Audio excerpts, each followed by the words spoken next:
సినిమాలు బాక్సాఫీస్ భారం మొయలక ఢమాల్ అంటుంటే మేమున్నామంటూ ముందుకొచ్చేస్తున్నాయి చిన్న సినిమాలు. ఇక తెలుగులోనే అనుకుంటే తాజాగా మలయాళంలో కూడా ఈ చిన్న సినిమాల జోరు మామూలుగా లేదండోయ్.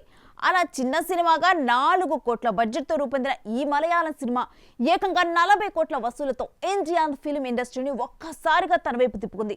మరి స్మాల్ సినిమాగా వచ్చి సెన్సేషన్ క్రియేట్ చేసిన ఆ మల్లో బ్లాక్ బస్టర్ ఏంటో మనము చూసేద్దామా?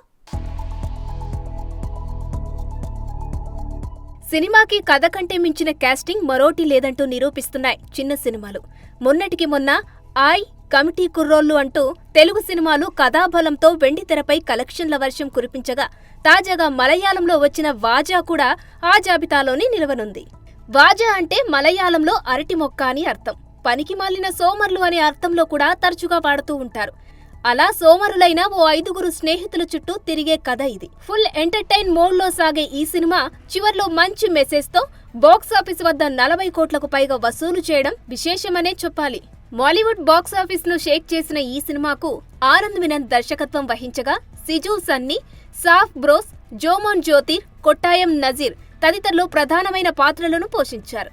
ఆగస్టు 15వ తేదీన విడుదలై అక్కడి థియేటర్లలో సందడి చేసిన ఈ సినిమా తెలుగులో హాట్‌స్టార్లో కూడా అందుబాటులోకి వచ్చింది. కోవిడ్ పుణ్యమా అంటూ ప్రపంచ సినిమాని పరిచయం చేసుకున్న ప్రేక్షకులు ఈ సినిమాని కూడా ఆదరిస్తారనడంలో ఎలాంటి ఆశ్చర్యం లేదు. For more videos like this, subscribe Big TV channel.